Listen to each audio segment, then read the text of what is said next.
All right, Rusty. So it's good to see you again after a long time. How you doing? Good to see the King of Amsterdam. I am well, mate. I'm well. Great stuff. Yeah, mate, I'm all good. Just back from the US. So, yeah, but all good. Good to see you. How long ago was Great. it that we first did the coaching course together? It was, I think, nearly 8 years ago.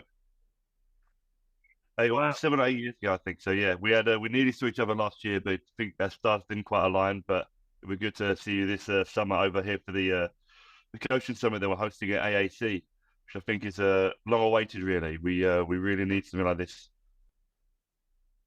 Yeah, why do you think you need it?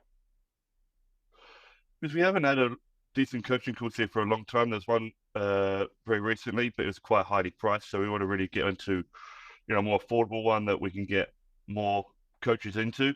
We've got over 100 clubs here in the Netherlands.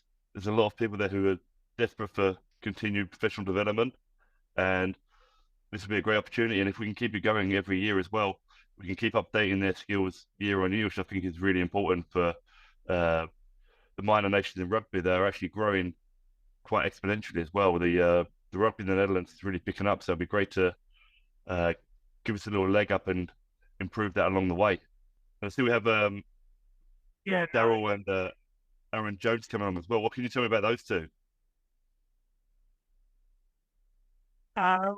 Yeah, so I've worked with those guys before. We've done a couple of conferences. We've done one in San Fran. We've done one in Kingston. Um, Probably as you described, lots of people getting together, learn, hopefully learn some stuff from us, but definitely learn some stuff from each other and better connect. And hopefully it leaves a legacy towards, you know, probably an annual thing as well, so that people get together a bit more regularly than they do.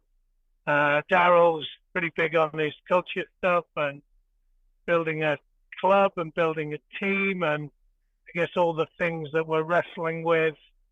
Um, I don't know exactly what it's like over there, but post COVID, that's been very important in the UK. Um, just with kind of different motivations and challenges around rugby. So he's been great around that from what I've seen. And then Gant is like walking ball of energy, pretty good at giving thumbs ups. He will appreciate me saying that. And just super helpful for any coaches that are working with uh, players, and super into engagement and helping players get better. So, and obviously does a fair bit of coach development over in Ireland as well. I'm back in New Zealand, so many coaches there that are hoping to support other coaches in their club. Then James would be pretty helpful as well. Oh, fantastic.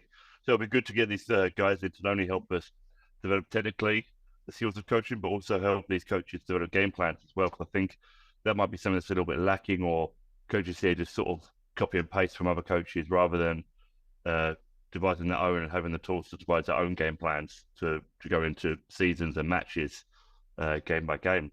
We also have Sasha joining us as well, who's one of the Dutch coaches, and I think this will be a great opportunity to showcase what we have as well. And I believe there's some posts on social media as well, explaining what she can bring and the different qualities that are coming from the Netherlands as well into this rugby summit. Is there anything you were hoping to be learning from Sasha on this weekend as well? Yeah, look, hoping to learn from lots of people, including Sasha and obviously you and Jonesy and Daryl. And I think to just pick up on something you said there, like um, it's not about so if someone learns a game there, then actually what will that game look like in their context? What'll be the right level of it? If Sasha's talking about ways of playing the game, and actually how do you translate that in the old world? So that's one of the things I think we've done really well at previous conferences, is help people translate it into their own world rather than then leave with a load of tools that just aren't that helpful for them. Yeah. And just on a personal, a bit of a selfish note, I've been out of the coaching game for 3 years now. I've gone back to playing. What have I missed out on in the last 3 years of coaching? Has it gone way beyond than what I can imagine, or am I going to be able to get back into it no problem at all? You've missed out on having a healthier body in a few years' time. So if you keep playing for as long as I did, then you'll probably be walking like I do. Yeah, the game kind of moves quite quickly, doesn't it, at this moment in time? So rule changes or law changes, the games, I'm watching the games at the moment, way more ball in play, way more attacking mindset around how the game's played. So yeah, I'm sure there's going to be some newish trends that I'm sure are going to be able to help you a lot. Looking forward to learning them. Yeah, should be fun. So yeah, Sasha, she's a fantastic coach. It'll be great to have her on board with this as well. So if anyone wants to sign up to this course, rugbysitelocker.com, and then head to the AAC Rugby Summit in Amsterdam. Get yourself signed up. Get all your other coaches signed up. Your youth coaches, your women coaches, first team, second team, third team. Get them all signed up, and we'll see you all there in August.